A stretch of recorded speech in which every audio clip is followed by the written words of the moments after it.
Oiê, seja muito bem-vindo ao Na Leitura. Hoje contamos Querida Tia da Valérie Perrin, uma história delicada e misteriosa sobre amor, passado e família. Lembre-se de que essa é uma narração caseira, então caso escute qualquer barulho externo, é apenas a vida real acontecendo. Vamos juntos? Início do capítulo 49, 6 de novembro de 2010. Alô? Essa sua história não está me cheirando bem. Oi, Paulo, um segundo, eu estou dirigindo. Viro na Praça Forges, onde estaciono de qualquer jeito.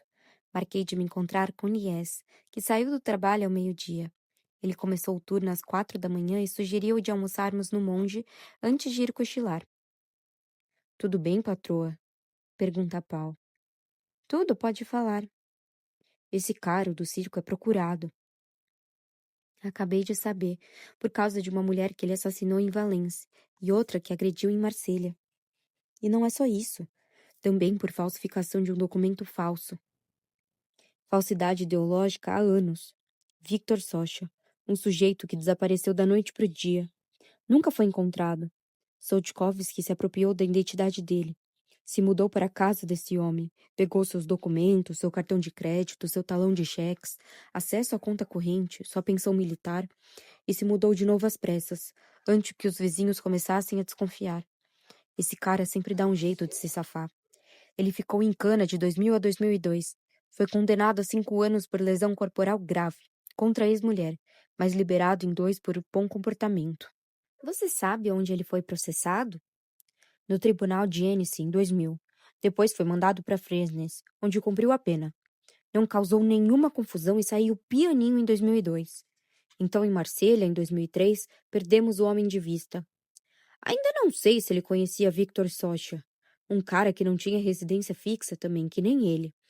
Nossa teoria aqui na polícia é que ele o encontrou, que Socha o acolheu e que Soltkovski deu cabo nele para roubar sua identidade. Estamos começando a revistar a casa onde Socha morava na época. E o jardim. Onde isso?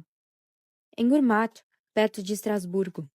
O sujeito era solteiro, sem filhos, sem família próxima, um marginal que lutou na Argélia.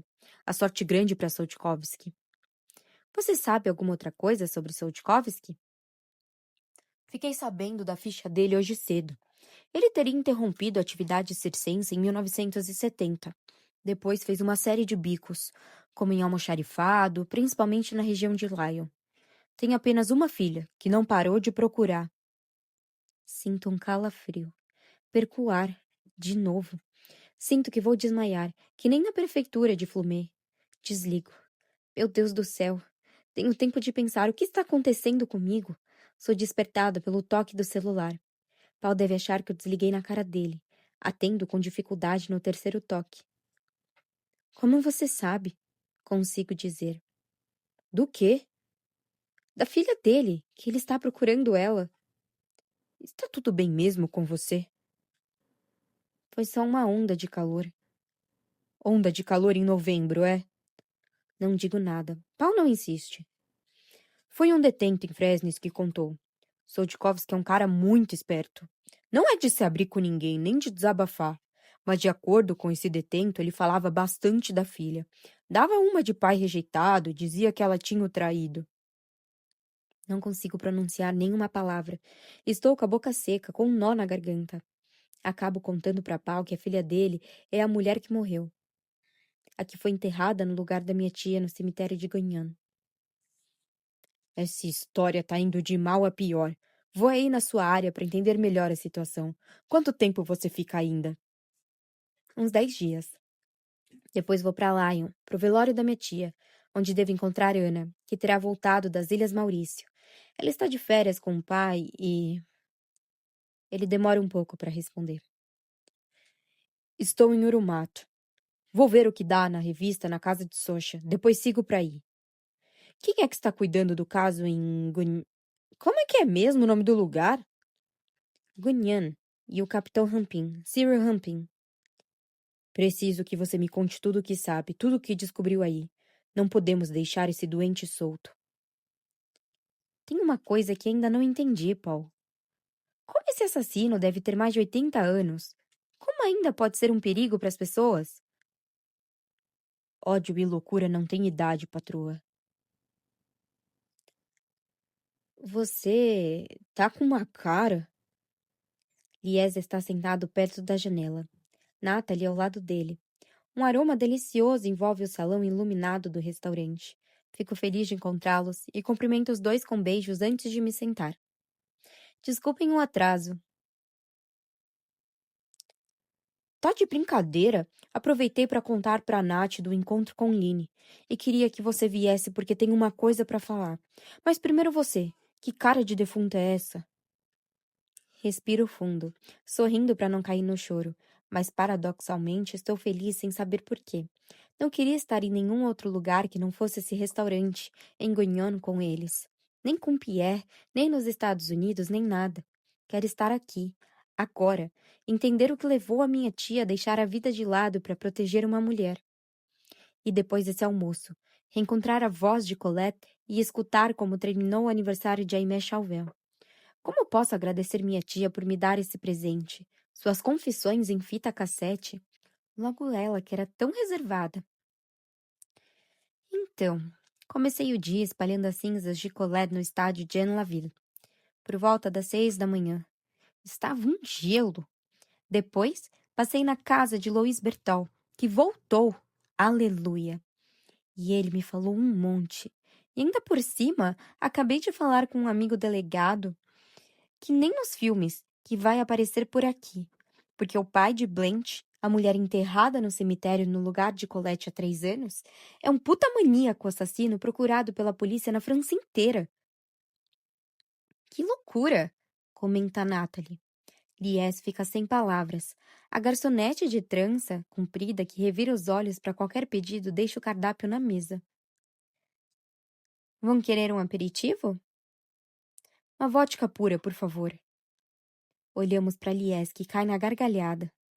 Estou brincando. Schweppes, por favor. A garçonete quase tem um treco. Ela não tem isso, não. Um iced tea, então. Ela anota rápido, mas avisa que vai precisar confirmar se tem. Água está bom, digo em homenagem a Colette. Como sem gás? Sim, de garrafa, não da casa, especifica Natalie. Estou com fome, comento. Na verdade, morrendo de fome. Também me bateu a larica, brinca Lies. O que você queria me contar, Lies? Os pais de Lies nunca souberam do vício dele, ou pelo menos fingiam não saber. Ele sempre se drogava escondido, à noite, de madrugada, no escuro, no fim de semana, de janela fechada. Ele tem o estômago frágil, dizia a mãe dele. É um menino sensível, é um garoto bonzinho, dizia o pai. É do bem, ficou em Guignon para cuidar da gente. Depois de venderem a loja, os pais ficaram na casa onde moravam desde que chegaram à França, em 1964. Lies tem uma irmã mais velha, Fatiha, e uma mais nova, Zéia. A primeira pilota comercial e a outra advogada. Eles são um orgulho da família tanto na França quanto na Argélia. Graças às bolsas de estudo, tiveram uma formação fantástica, enquanto Lies passava pelo ensino médio com dificuldade. Detestava estudar, não dava a mínima. As meninas sempre com a cara enfiada nos livros, e Lies com uma bola de futebol nos pés, até abandonar o esporte. Você tá cometendo um grande erro, garoto, lamentou o técnico. Um grande erro. Você podia ir longe, virar profissional. Não, técnico, não vou a lugar nenhum. Olha bem pra minha cara, não consigo nem sair do lugar. Lies cantava para quem quisesse ouvir, especialmente para si. Entrei em curto-circuito e tem alguma coisa emperrada. A carreira dele foi na usina, nas linhas de produção, nas esteiras das máquinas e não no do aeroporto, como a irmã mais velha. Ela vivia indo de Paris a Nova York. Ele vivia de bobinas de inox. Aos 16 anos, Lies já dividia um quarto e sala com um colega para poder beber em paz depois do serviço. Fatiha se casou. Quando ele virou titio, sentiu uma alegria sem tamanho. No entanto, pouco depois de Sohan nascer, Lies desenvolveu uma obsessão enlouquecedora, de perder o sono. Começou a ligar sempre pedindo notícias da irmã, e logo passou à agressividade. Quem que é esse que tá cuidando dele? Quem é essa babá? Ela é casada, tem filhos, de que idade? Você confia nela? Quem é ela? Ele nunca fica sozinho, né? Tem certeza? Tá tudo bem com ele? Nada de estranho? Você tá de olho? Como é que é? Sozinho em um aniversário? Mas é quem que vai nessa festa? Você perdeu a noção. Até o dia em que Fatih desligou na cara dele, porque ela não sabia, não tinha como entender. Ninguém teria. Lias nunca contou do abuso para as irmãs, nem para os pais. Por muito tempo, Natalie foi a única a saber do segredo dele. Ano passado, Natalie levou Lies para tirar umas férias. Vem, vamos escapar para Nice. Vamos aproveitar. Eles alugaram uma kitnet com vista para o mar no centro histórico. Passaram as férias devorando pizza e pambagná, comprando óculos escuros, perdendo os óculos escuros, comprando lavanda e cartões postais sem destinatário, tomando banho de mar. O clichê perfeito. Êxtase puro. Pela primeira vez, Lies viveu com leveza. Natalie ia ficando vermelha, Lies bronzeado. As mulheres olhavam para ele, e Natalie olhava para essas mulheres. Às vezes é assim. Nosso cérebro não faz conexão. A gente vai parar em uma cidade e esquece que nessa cidade mora alguém. Um amigo de infância, um namorado de escola, um antigo colega, uma prima, um tio, um pedófilo. No dia 7 de julho de 2009, eles foram ao Palais The Festival de Cannes para uma projeção de La Tournée das Grandes Spaces, um tributo a Alain Bachung, cantor predileto de Lies. Natalie tinha conseguido lugares na primeira fileira. Você é uma irmã para mim, sério? Disse Lies comovido. Eles saíram flutuando em um tapete mágico, passearam pelas calçadas de Cannes, emendando café descafeinado, sorvete, copos de água e músicas. Passaram por todo o repertório de Fantaise Militar, o álbum preferido de Lies. Foi cantarolando La Nuit de James, que Lies ouviu. Primeiro, uma sombra chamou sua atenção. Depois, uma pessoa. O que acontece antes de nos darmos conta? Entre a multidão, uma presença. Um perfil se destaca. Enfim, Lies percebeu que ele estava ali, que era ele, a aproximadamente 60 metros. Estava sozinho, perambulando pela Avenida Croisset. Esguio, seco, de nariz empinado. Não era do tipo de olhar para baixo, não! Parecia estar voltando para casa, um cara normal, andando a passos rápidos regulares, serenos, sob postes de luz. Ele sempre se safou. Nunca passou pelo hospital psiquiátrico, nem sentiu um medo no estômago ou teve uma vida de fracassos. Nada disso. Ele se aposentou em Cannes, na Riviera. Passou despercebido. Prazo de prescrição. Prescrição. Prazo previsto pela lei, quando a justiça não pode mais ser feita. Quando Natalie viu o rosto de Lies, seguiu o olhar e reparou nele e exclamou: Ele mora em Cannes. Ela não o conhecia, mas tinha visto as poucas fotos dele que ainda se achavam na internet na época. Depois, ela moveu céus e terra atrás daquele homem, a ponto de fazerem desaparecer qualquer rastro da passagem dele por Guiana. Não tinha dúvida, estava mais velho, mas era ele.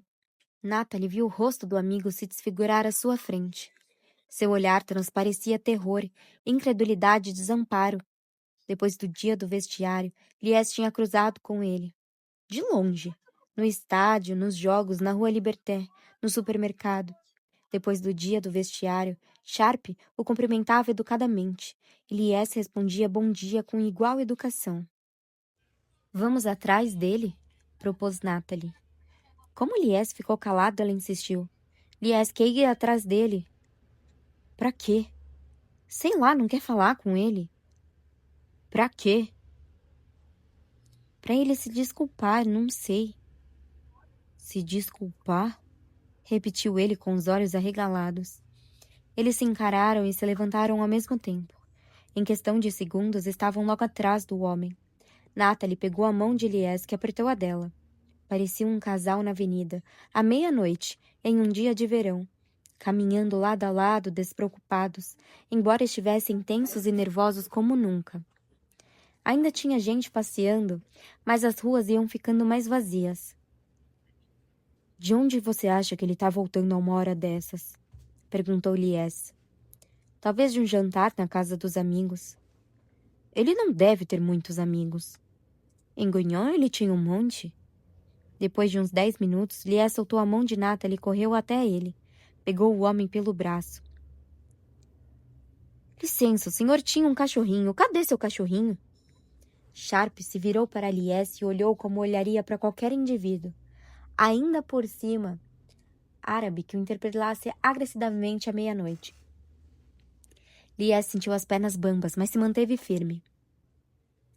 Não esqueça nunca que no seu mundo eu pareço um bandido, mas no meu, o criminoso é você, declarou Lies. O homem ficou lívido e, contra todas as expectativas, se desvencilhou de Lies e desferiu um soco no ombro dele, um golpe surpreendentemente violento, antes de sair correndo. O choque fez Lies cair para trás. Seu arrombado! Natalie berrou na direção de Sharp.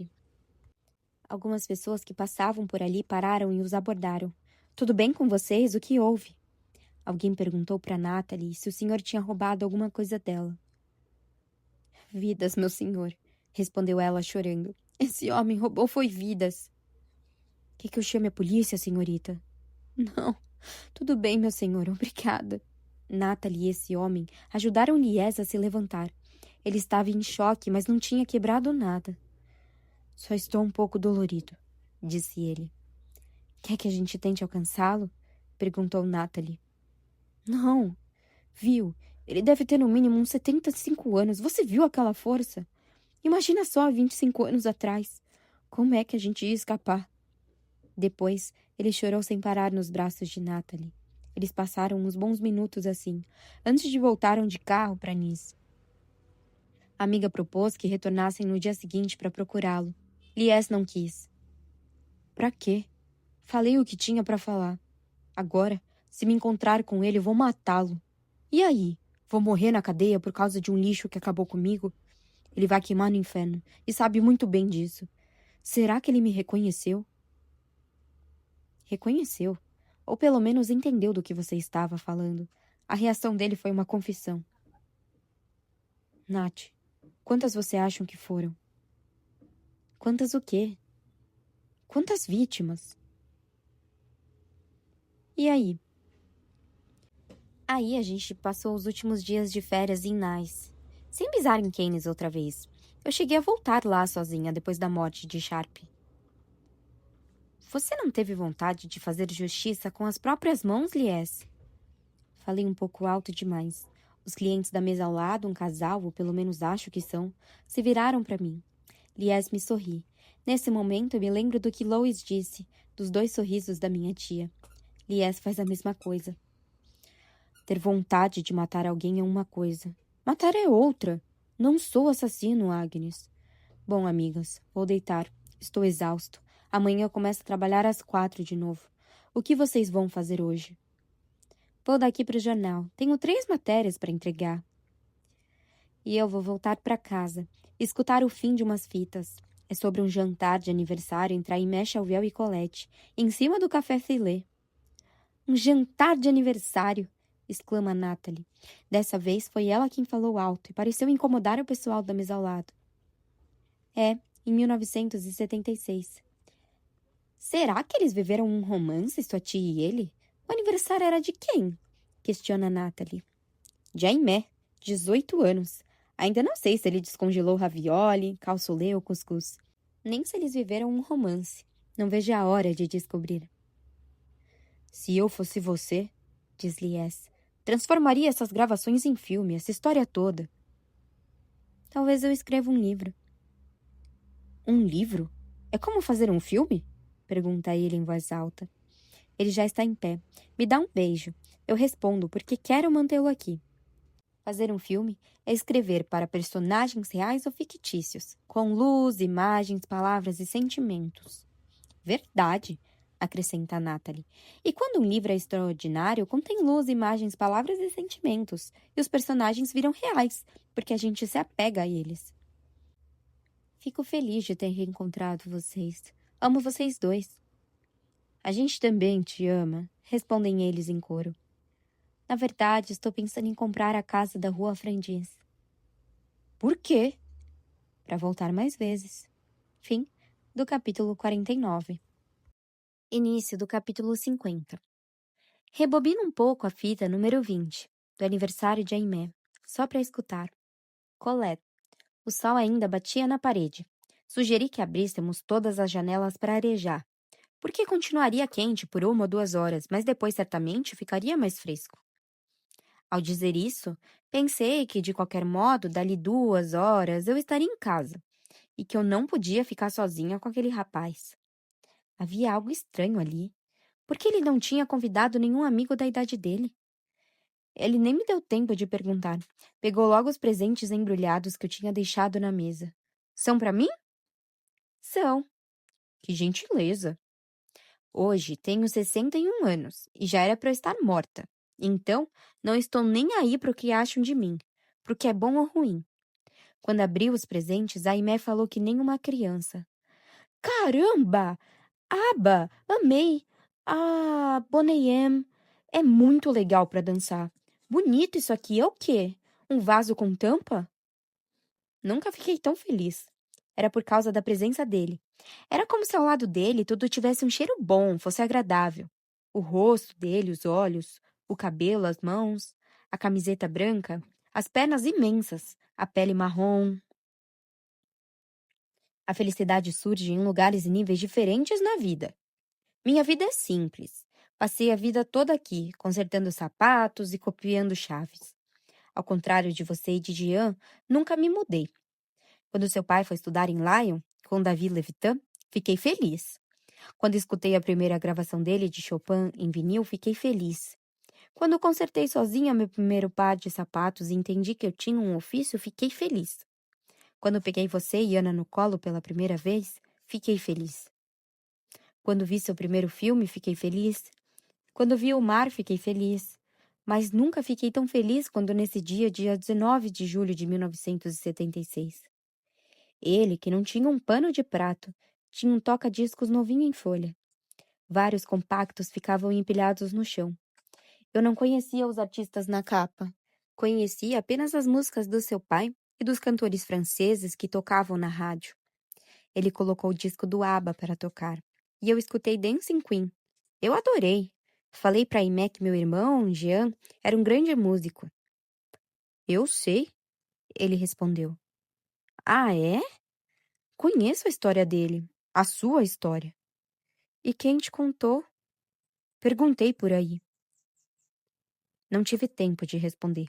Ele pegou na minha mão e ficou bem encostadinho em mim. Colocou a outra mão na minha cintura e dançamos juntos. Aquela proximidade. Pensei em Blaise imediatamente. O único garoto com quem eu tinha dançado na vida. Para treinar, por via das dúvidas, dizia ele. Deu vontade de chorar, mas eu tinha alegria. A tristeza tentou invadir, mas não conseguiu, porque aquele instante era diferente de todos que eu já tinha vivido. A luz, o calor, a presença dele, a música, o champanhe. A beleza é e sempre será mais forte. Eu nunca tinha me divertido com algo que não fosse futebol. Nunca com alguém. Nunca tinha ido a um baile. Eu era tímida demais. Ninguém havia me cortejado. Eu não tinha amigas. Blanche estava longe quando eu tinha 16 anos. 20, 40, 50. Tinha um rapaz, sim. Um cliente da minha idade. Mokhtar dizia que ele vivia arranjando motivo para ir à sapataria. Que mandava consertar os sapatos dos vizinhos todos só para me entregar um par novo. Na espera de um sorriso. Olha só, minha filha. Ele nunca traz sapatos do mesmo tamanho. Deve estar revirando os armários da família inteira. Eu não gostava dele. Mokhtar me incentivava a sair, ver o mundo, mas eu preferia ficar sozinha. Depois que Blaise e Jean foram embora, a verdade é que fiquei muito sozinha. Ela toma goles de água e continua a narrativa. Colette. O ritmo de Dancing Queen é lento, mas a gente estava ensopado de suor. Bebemos os copos todos. O champanhe foi parar no meu nariz. Comecei a tossir e Aimé a rir. Ele botou a aba para tocar de novo, e no fim da segunda dança senti um mal-estar. Fui tomada pela dúvida. E se ele tivesse feito uma aposta com alguém? Sim, sim, pra quê? Levar pra cama solteirona? Beijar a sapateira só pra beijar? Por que eu estava sozinha na casa dele? Por que ele me tirou pra dançar, me ofereceu champanhe? Mas na terceira dança o mal-estar passou. A Aimé transmitia muita simplicidade e muita doçura. Ele era puro. Tinha uma alma de criança e corpo de adulto. Parecia mais velho do que era. E pela primeira vez na vida decidi aproveitar. Eu nunca tinha feito isso. Aceitar, usufruir. Nem sei quantas vezes ele botou a música pra tocar. Umas 20, talvez. Mais, quem sabe?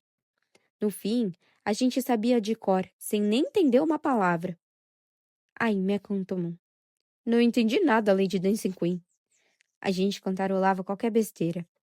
Ele tinha acabado de se formar na escola e entrar na usina. Trabalhava de manhã e treinava à noite. Na época, era assim. Os jogadores eram semiprofissionais. Os invejosos viam isso com maus olhos. Chamavam os atletas de metidos, de inúteis, de mimados e preguiçosos. Tem quem trabalhe, tem quem jogue futebol. Ele foi à cozinha para descongelar o ravioli em uma panela laranja. O mesmo laranja da minha máquina de copiar chaves. Aimé demonstrava prazer por tudo que fazia, onde quer que estivesse. Ele era leve.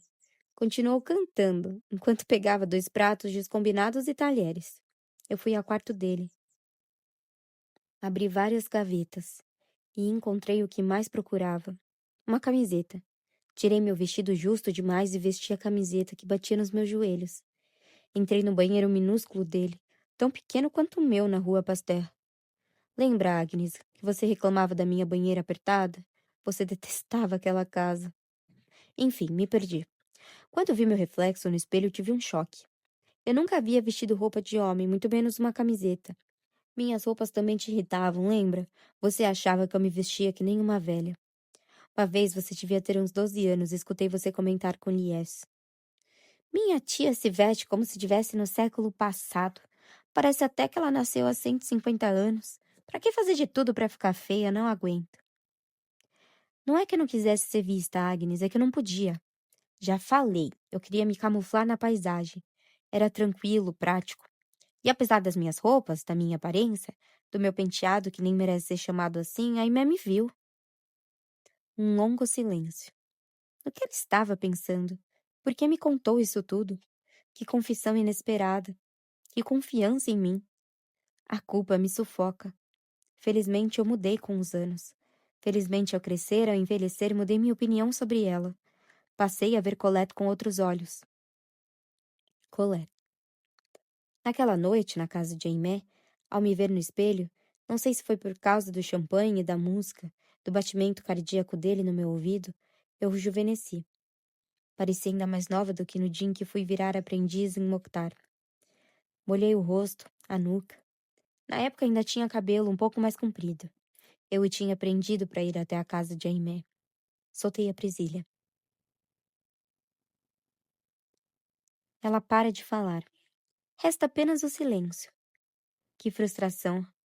Soltou o cabelo e depois. Eu a escuto na cozinha, o barulho de pratos. Depois de uns 20 minutos, ela fala com algum bicho.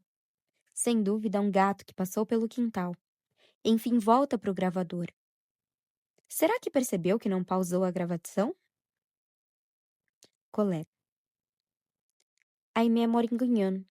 Eu gostaria que você me encontrasse, Agnes. Sempre quis que vocês se conhecessem. Fim da gravação. Deixo o outro lado tocar. Nada. E eu choro que nem uma criança deixada pelos pais no primeiro dia de aula. Fim do capítulo 50. Início do capítulo 51. 1961.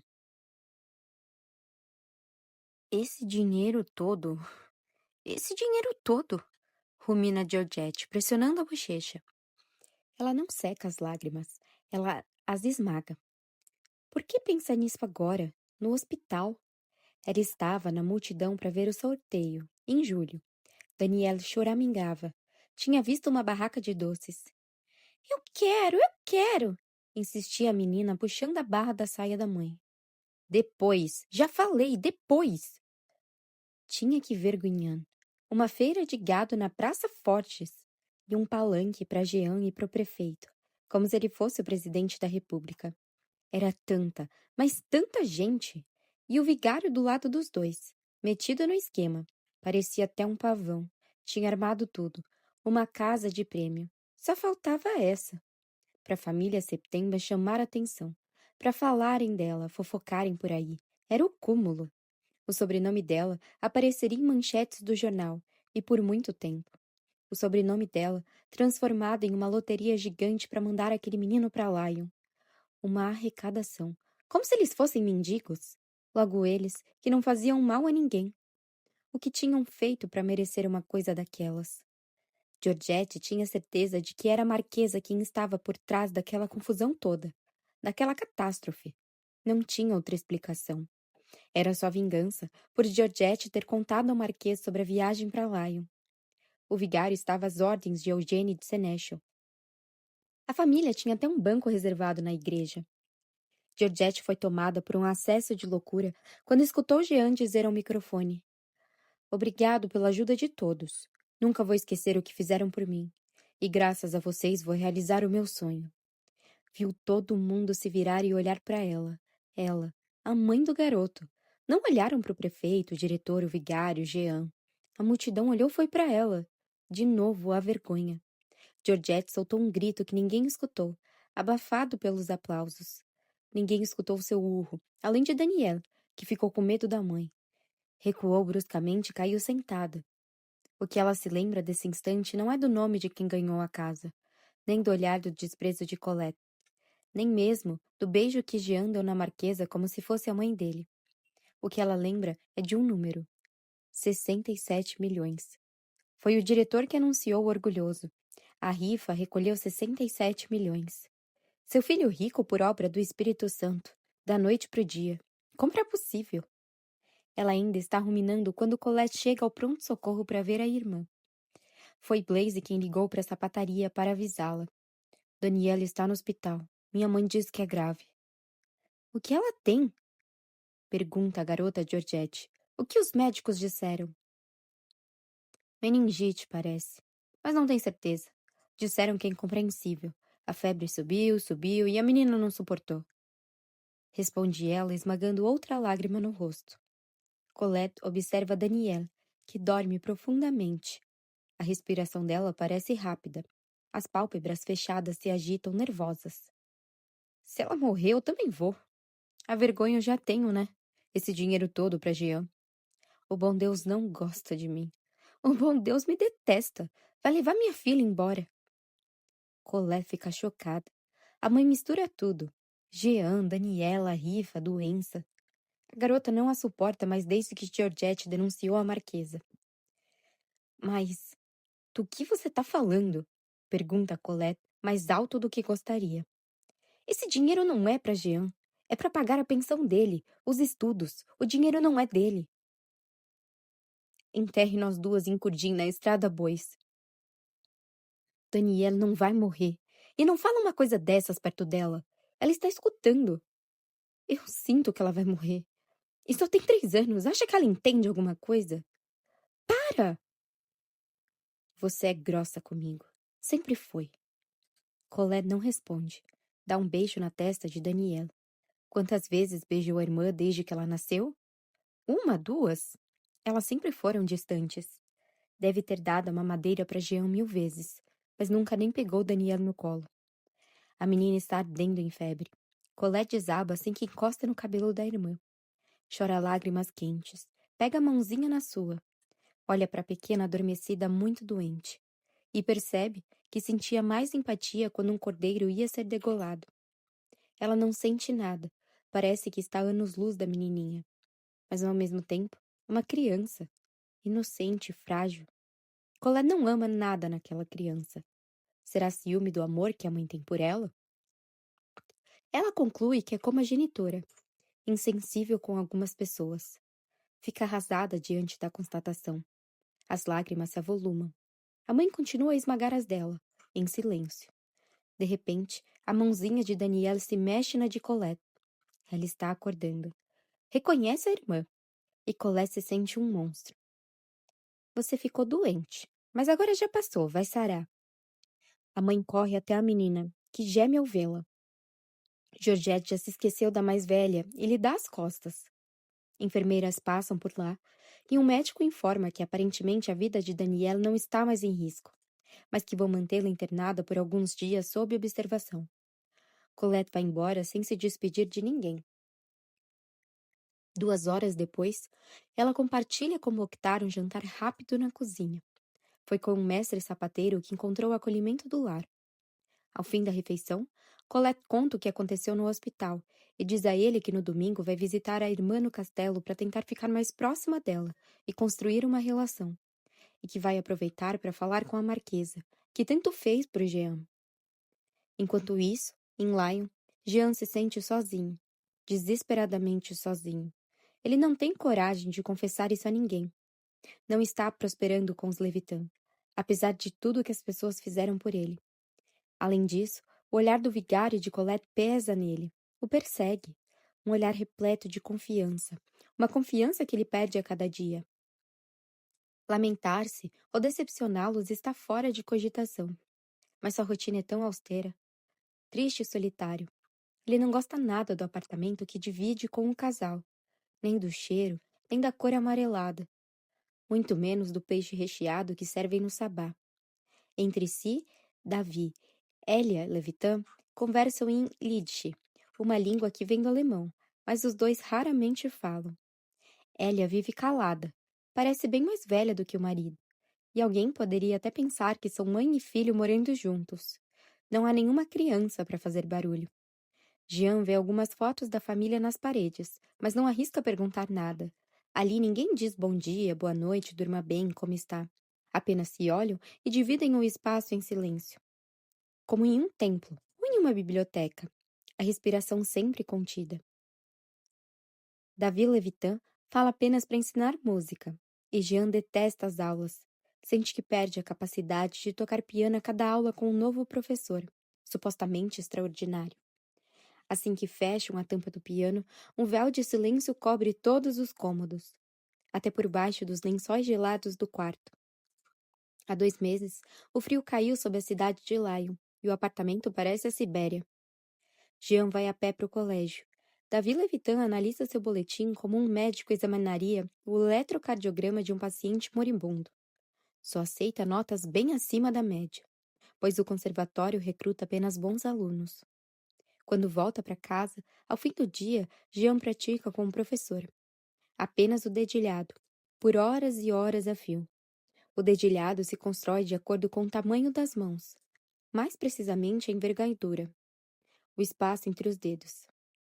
Levitan faz o treinar cada dedo, privilegiando os exercícios que fazem o menino decorar o teclado, como o deslocamento de 5 em 5 notas, sempre efetuados pela mesma mão.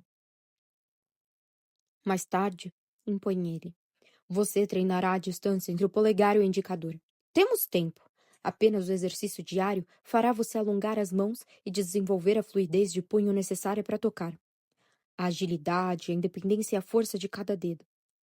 E quando finalmente estiver à vontade, treinaremos com os 2 dedos mais fracos. Apenas eles. Com a prática e com os anos, você vai memorizar os intervalos e espaços, e todos eles vão estar no sangue. Vai tocar apenas com as posições corretas, e quando não vai mais precisar olhar as partituras. Por que não olhar mais as partituras? Pensa Jean. Para quê? Levitan o faz treinar como se fosse um atleta, e não um artista. Daí seu desespero. Ele não entende o que está fazendo ali, e ele está cheio de dúvidas. Em Guinan, ele era ouvido e admirado. Ali mora em uma geladeira de sentimentos. Uma antessala da existência, depois de se esforçar tanto para chegar àquele lugar. Ele quer vibrar, e arrisca dizer isso ao professor quando não aguenta mais treinar seu maldito dedilhado. Professor, eu quero vibrar.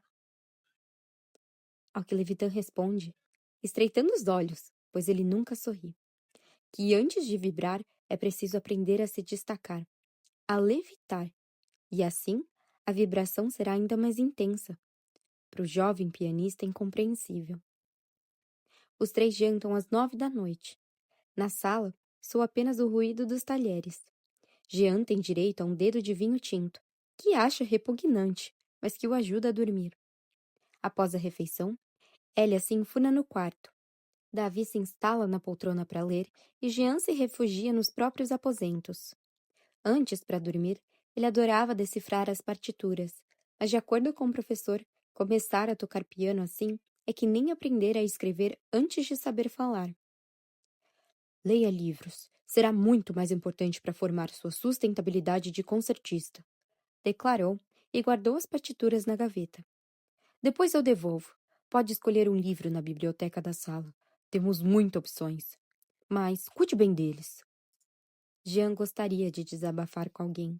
Está sufocado pelo tédio e pela solidão. Tanto esforço, tanta luta para acabar ali, na rua Joseph de Maistre, número 3, onde deverá passar 7 anos, se dali a 4 entrar para o conservatório. Parece intransponível. Ele enxerga esses anos como uma montanha impossível de escalar. O que fazer? Fugir? Desaparecer? Se resignar? Com quem pode falar? Sua mãe? Impensável. Sua irmã? Inimaginável. Blaise. É lógico. Jean escreve para ele sobre todo o seu desespero e suplica para que não conte a ninguém. É segredo. O amigo de infância responde que vai visitá-lo no domingo. Ele conhece bem os Levitan. Davi e Elia são amigos íntimos da marquesa. Como é possível?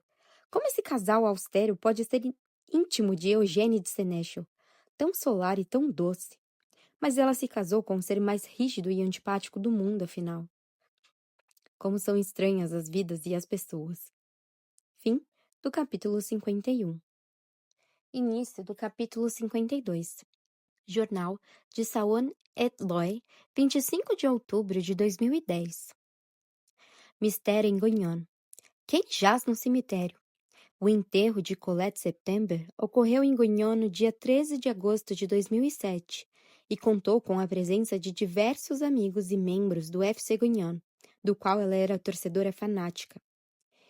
Irmã do célebre pianista Jean September e tia de Agnes Dugan, cineasta igualmente famosa, Colette September era também muito conhecida na cidade por ter trabalhado em uma sapataria na Rua Pasteur, de 1960 a 2007. Ninguém esqueceu a gentileza, a discrição e o profissionalismo da simpática sapateira. Entretanto, a mulher que parecia não ter história levou consigo um grande segredo. Mas isso ocorreu em 2007 ou alguns dias atrás? Pois o corpo sem vida de uma mulher encontrada na manhã de terça-feira, na periferia da cidade, pode ser o de Colette September. Ela teria falecido dormindo. Na noite do dia 21 para o dia 22 de outubro, a polícia está trabalhando para identificar o corpo. Se for confirmado que se trata da senhora September, deverão exumar e identificar o corpo que repousa no cemitério, sob seu nome, há 3 anos. Mas por que Colette September teria vivido no anonimato desde 2007, sem dar sinal de vida a amigos e familiares? O jornal manterá os leitores informados do progresso da investigação. Nathalie Grandjean. 31 de outubro de 2010. Ele leu e releu o jornal 10 vezes, mais talvez. Verificou a data de publicação e olhou a foto que acompanhava a matéria, datada em 2003. Os homens posando alinhados de uniforme, e essa mulher perto deles, de calça e suéter pretos, cabelo preso, o contrário dela, sempre com roupas coloridas, com um olhar atrevido, cabelo solto. Que ele lembre, ela nunca o prendia. Contudo, o rosto parece o dela. Mas ela teria se vestido assim, desse jeito tão estranho? Ela, uma sapateira? Não! Uma torcedora de time de futebol? Impossível. Além do mais, ela não passara a vida toda naquele buraco. Morta, sua filha? Impossível. Ele teria sentido. Desaparecida, sim. Fugida, com certeza. Morta, não.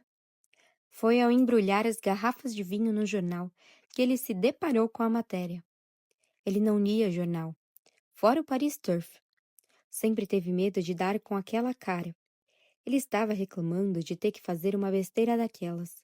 Do que adiantava embrulhar as garrafas? Para proteger, retrucou Mathilde. E o jornal vai proteger a garrafa? Era como cauterizar uma perna de pau. Ela andava dando nos nervos dele. Você embrulha cada garrafa com 3 folhas, depois guarda tudo na adega. Em vez de insistir, resolveu obedecer.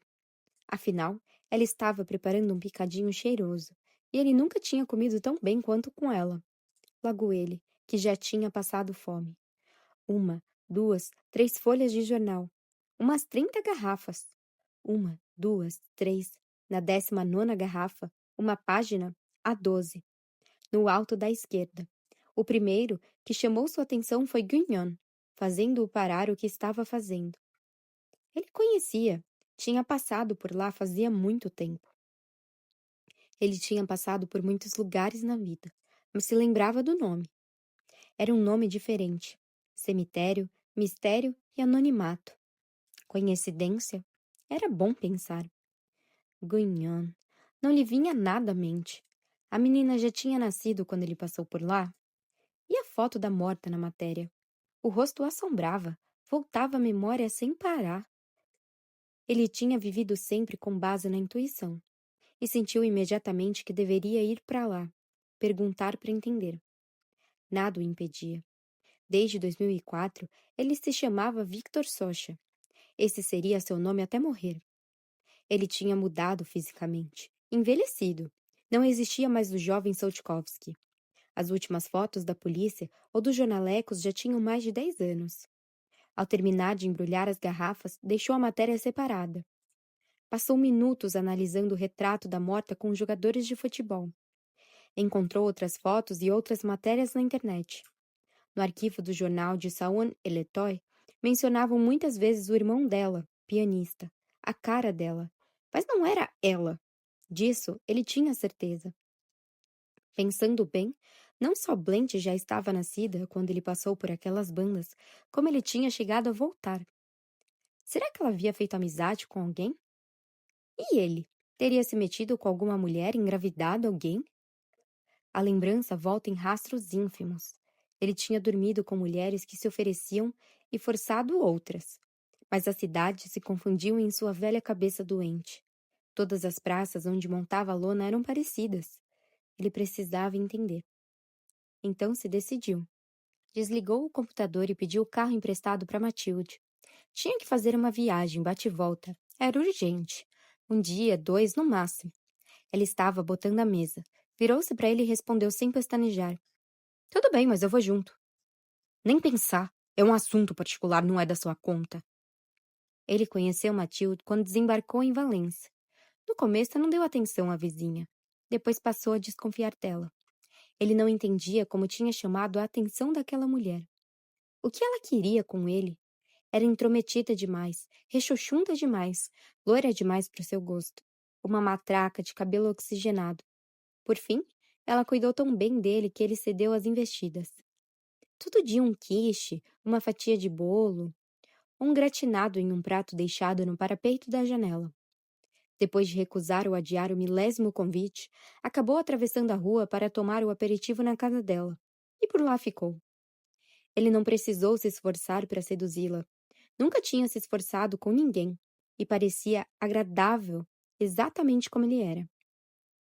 Cachorro velho, quieto, a pele maltratada pelo trabalho e pela cadeia. Mas apesar da idade, ele tinha um bom porte. O corpo esguio e musculoso funcionava que nem uma máquina velha, bem cuidada e lubrificada. O que dava defeito era a cabeça. Ele tinha passado anos atrás da esposa e da filha, a ponto de enlouquecer. Onde tinham se metido aquelas 2 vagabundas? Blanche tinha feito que nem a mãe, dado no pé. 2 safadas, mãe e filha fugidas. Mathilde tinha um computador. Ele aprendera a usar quando estava preso. Ela criou um perfil para ele, Victor, e ele passava muito tempo online. A internet era útil para encontrar pessoas, para investigar. Aquela gerigonça funcionava tudo quanto era canto da França e de Navarra. Ele salvou alertas para as 2 identidades, Marie-Madeleine Roman e Blanche Soltkovsky. Mas não deu em nada. Parecia que elas nem tinham existido. Ou só apareciam as erradas. Ele encontrou inúmeras charás de Marie Roman e algumas matérias sobre o processo dele em Annecy. Mas nada. Sabia que tinha metido a ex-mulher em uma cadeira de rodas e que ela vivia sob uma identidade falsa. Tinham repetido muito isso no tribunal. O advogado de NC, que o defendeu antes da prisão, o alertou. A senhora Raman não vai comparecer ao julgamento e mudou de identidade. Fez também a recomendação que o exasperou. Nem pense em procurá-la, é a pior ideia possível. É óbvio que ele começou a procurar assim que foi solto. Mas nada, nem sinal dela. Ele entrou em contato com os hospitais, os asilos, os sanatórios, todo tipo de clínica. Fingiu ser um parente, às vezes até um médico. Nunca desistiu. Vasculhou as regiões de Savoy, de Haute-Savoie, os locais vizinhos. Tinha certeza de que aquela puta não havia saído da área onde nascera. Por quê? Porque ele não a matara. Pelo menos não teria sido preso à toa. Blanche o traíra, o denunciara. Sua vingança seria terrível. Contra as duas. Quando pensava nisso, e não parava de pensar nisso, sentia o ódio invadi-lo, os músculos tensionarem, a pele arder, e imaginava o que faria com elas. Elaborava as cenas mais macabras. Depois, ele se mataria. Era velho, só vivia para encontrá-las e partir com elas. Fazia 4 anos que ele estava envolvido com Matilde Pinton, mas cada um na sua, pelo menos. Nunca se encontravam na casa dele, sempre na dela. 3 noites por semana. Ele atravessava a rua. Eles tinham cada um uma própria rotina. Ele fazia pequenos concertos, navegava na internet, puxava peso e se alongava na garagem. Apostava nos cavalos, lia o turf. Ela, servidora pública aposentada, via novela, cozinhava e fazia palavra cruzada nas revistas que ele comprava. Ele folheava tudo antes de entregar para ela, por medo de que falassem dos casos nesses tabloides. Era completamente paranoico, como todo fugitivo. Até quando Matilde ia ao médico, ele ia junto para garantir que a mulher não acharia nenhuma matéria comprometedora na sala de espera. Nunca falavam dele na TV. Ele não havia estropiado as vítimas. Mas, como elas não morreram, a grande mídia não se interessou. Depois do caso de Marselha, onde ele tinha enfeiado a última piranha, ele havia escapado por pouco. E aí a salvação. Tinha encontrado aquele velho Socha, se refugiado na casa dele. Um viajante que nem ele. Depois de algumas semanas morando ali, para dar tempo de descobrir onde ficavam escondidos os documentos e as senhas do banco, ele se livrou do outro. Brincadeira de criança. Era a primeira vez que matava um côngenere a sangue frio. Antes foi em rixas, e ele mal lembrava. Não tinha opção. A ocasião era perfeita. Envenenou o homem com monóxido de carbono. Colocou uma boa dose de sonífero na sopa. Arrastou-o para a garagem, ligou o carro, fechou a porta. Tchau, irmão, nos vemos no inferno. Ele se mudou imediatamente, queimou o carro e a placa. Ninguém ficaria surpreso com a partida de Socha. Era um filho da mãe que os vizinhos não suportavam. Desses que envenenam gato e pegam raposa em armadilha. Soldikovski trocou de pele, mudou de identidade. Como foi fácil vestir a roupa de outra pessoa. Uma bênção esse caro Victor. A sorte grande. Ele recebia até pensão militar. Logo ele, que nunca nem tinha pisado na Argélia. Era Matilde que cuidava dos seus documentos, fazia a declaração de imposto de renda, resolvia essa chatice toda. Ela faria tudo por seu querido Victor. Os dias pareciam tranquilos. Só que faltava a filha. Ele nunca dormiria tranquilo se não a pegasse. Sabia que um dia seria diferente. Sempre soubera. Morta ou viva, ele a encontraria. Talvez esse dia estivesse chegando. Só que Matilde, de mão na cintura, o encarava com um semblante engraçado, repetindo pela terceira vez que se ele quisesse o carro, ela iria junto. Ele nunca tinha encostado um dedo nela. Não tinha dado um tapa sequer. Tudo tinha uma primeira vez. Mas eram os outros que se comportavam mal, que decepcionavam, que traíam. Não era ele. Quer que eu te dê um safanão? É isso que tá pedindo? Se encostar a mão em mim, eu ligo pra polícia e conto tudo. Tudo o quê? Perguntou ele, cerrando os punhos com uma cara séria. Que você nunca lutou na Argélia. E que pra você mentir é que nem respirar. Já ouviu falar de histórico? É só usar o computador depois de você e ver o que você fuçou. Você tem culpa no cartório, meu pobre Victor. Quer dizer, Victor é só uma maneira de dizer, não é? Se você for embora, nunca mais vamos nos ver. E eu nunca suportaria isso. Então vou junto e pronto. Agora senta. Não se desperdiça picadinho. Já cozinhou bem. Acrescentou Matilde, tirando o avental. Se fosse outro dia, ele a teria degolado ali naquele mesmo instante, sem nem pensar, cortado a garganta, como se faz com os cordeiros, porcos, lebres. Teria acabado com ela, sem escrúpulos. Ele nunca tivera tempo para escrúpulos. Tinha que salvar a própria pele. Desde que havia nascido, agia como um cão de matilha, o que morde mais forte para se safar. Mas ele se sentou. Estava com fome. Uma pergunta em especial o rondava, e ele precisava da resposta antes de ir embora. Onde você achou os jornais para embrulhar as garrafas? Não são os que eu costumo comprar. Matilde sorriu. Revelou os dentes amarelos que escovava todo dia, em vão com pasta clareadora. O queixo duplo tremia. Os dedos inchados estavam rosados. Uma porquinha de vestido florido. A senhora Pons trouxe ontem de Cluny, com salgadinhos e caixas para arrumar as garrafas. A senhora Pons? A dona do brechó, sabe? Lógico. A loja de quinquilharia de merda na esquina. Um monte de cacarecos vendidos por uma fortuna e expostos na vitrine porque tinham mais de 50 anos. Enquanto as pessoas de mais de 40 anos são descartadas, os objetos ganham valor ao envelhecer. Ele engoliu o picadinho e pensou que poderia deixar o corpo refrigerado por 48 horas. O tempo de fazer a viagem. A adega serviria. Ou o freezer. Depois resolveria o que fazer. Ele nunca sentia dó de ninguém. Havia perdido a mãe aos 4 anos. Ela foi tirada dele. Restava apenas a lembrança do cheiro de leite, do calor, da doçura. O rosto e o sorriso dela, debruçados sobre ele.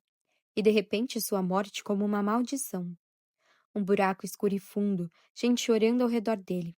Para ele, uma queda sem fim. Um fluido gelado nas veias. Uma dor permanente. O pai louco de pedra. A vida sob a lona, a domesticação e a chibata desde que abriu os olhos para o mundo. Que merda colossal esse mundo. Depois da morte da mãe, ele não sentiu mais a doçura de um carinho. Não suportaria se alguém tocasse sua pele com delicadeza. Nem Matilde tinha direito de tocá-lo. Ele metia nela ou a mandava chupar, e depois pegava no sono de lado. Nunca dormia profundamente. Sono pesado era coisa de gente mimada. Não para ele. Para ele a carne humana era medo e podridão. Nem dos bichos e dos deficientes que ele botava no mesmo saco, que serviam só para explorar ou devorar. Nada nem ninguém o impediria de encontrar a filha. Talvez a pista fosse falsa. Aquela história de cemitério e de senhora morta 2 vezes. Uma senhora que era cara de Blanche. Mas tinha que verificar, assim que acabasse de comer. Fim do capítulo 52. Início do capítulo 53. 7 de novembro de 2010. Ele esteve em Guignon no dia 1º de novembro. Temos certeza até de que ele entrou aqui. Aqui? Aperta o braço de Paul. Nessa casa. Eu me seguro nele para não cair. Nem penso, de tanto medo. Paul não diz nada. Parece irrequieto. Acaba de chegar à rua Frendins. Paul, você tá de brincadeira? Francamente, patroa, tenho cara de quem tá de brincadeira. Por que acha que eu tô aqui? Pra você me olhar com esses belos olhos? Aqui? Nessa casa? É. E vamos colher impressões digitais. E ele deve ter vindo que dia? Dia 1º de novembro. Quando fui a Flumet com Lies. Ele foi ao cemitério pela manhã. Rampin colocou 2 policiais na entrada para vigiar o túmulo de Colette September. E um deles se lembra de ter visto um senhor idoso ao volante de um Twingo verde, com a placa de Drome dar meia volta às pressas. Ele pensou que o sujeito devia estar com a vistoria do carro atrasada. Só que o Twingo, sem dúvida, pertencia à última vítima de Soltkovsky, Mathilde Pinson. Ele está procurando Blanche. Paul confirma com a testa franzida. Tem mais uma coisa, acrescenta ele pisando em ovos. O quê? Ele usou o telefone fixo daqui para ligar para o próprio celular, para salvar o número. Faz muito tempo que ele utiliza um celular pré-pago, que rastreamos graças a essa ligação. Acabamos de descobrir que ele comprava crédito de celular na banca da rua onde morava em Valence. Cacete! Que pesadelo! Cadê ele, Paul? Cadê o Sudkovski? Menor ideia. Depois de vir à sua casa, quer dizer, à casa da sua tia, temos certeza de que ele voltou a Valência. Depois o perdemos de vista. Ele sabe muito bem passar despercebido. A essa altura pode estar muito longe, ou bem aqui do lado. E hoje em dia é um velho. Ninguém desconfia de um velho. Ninguém olha para o idoso. Você vai precisar se concentrar. Vamos vasculhar todos os cômodos para verificar se ele não roubou nada. Vou ficar aqui até a exumação, diz Paul. A exumação? Acabei de pedir ao procurador. É urgente. De Blanche. É, precisamos proteger o corpo dela. Acho que ele é capaz de profanar o túmulo dela. De novo, aquele calor sobe pelo meu corpo. Minhas forças se esvaem subitamente. Minha visão fica turva. Pontadas perfuram minha cabeça. Tento falar, mas não sai nada da boca. Teto preto, um pânico abominável, esmagando meu peito. E mais nada. Devo ter perdido a consciência só por alguns segundos. E ao abrir os olhos encontro Paul mais incrédulo do que assustado. Tudo bem? Esse tipo de crise te acontece muito? Ultimamente, sim. O que é? Não sei. Muitas emoções, com certeza. Respondo com um pouco de humor que me resta. Eu me levanto. Não quebrei nada. Nada dói. Ando um pouco pela sala. Abro a mala e verifico a quantidade de fitas lá dentro. A conta parece fechar. De qualquer modo, eu tinha levado a mala para Flumet. Quando ergo a cabeça, vejo Paul, que me encara com uma expressão intrigada. Adivinho o que ele está pensando. Você acha que eu tô grávida? Ele fica vermelho e envergonhado. Eletrocardiograma da minha vida amorosa? Uma linha reta, digo. Morta há séculos. E nenhum dos dois diz mais nada. Damos uma volta pela casa. Nada parece ter desaparecido. Na sala onde moro, minha mala não foi revirada. Eu perceberia. No banheiro e na cozinha tudo está em seu devido lugar. Ele não teria roubado 2 copos velhos, nem 4 comprimidos de analgésico. Verifico o quarto de Colette, que seus poucos pertences ainda estão guardados no armário. Na sala da máquina de costura, a coleção de futebol segue onde estava. As placas funerárias também. E a caixa de fotos? Entre em pânico. Procuro por todo o canto. Tenho certeza de que guardei com a coleção. Que caixa de fotos, Agnes? Uma caixa rosa, uma caixa de sapato embrulhada em um papel rosa. Colette usava para guardar fotos minhas desde bebê. Congelo só de pensar que esse indivíduo roubou minhas fotos. Se ele entrou aqui foi para procurar Blanche. Por que teria roubado minhas fotos? Paul pega minha mão, com uma expressão de pesar. Ele é um obsessivo. Desses que vão até o fim, custe o que custar. Não tem lógica na cabeça dele. Mas por que roubar minhas fotos? E como ele descobriu o endereço de Colette? Ele certamente seguiu você. Fim do capítulo 53. Se você está gostando do livro, lembre-se de se inscrever no canal e ativar as notificações para não perder os próximos capítulos da obra. Beijos!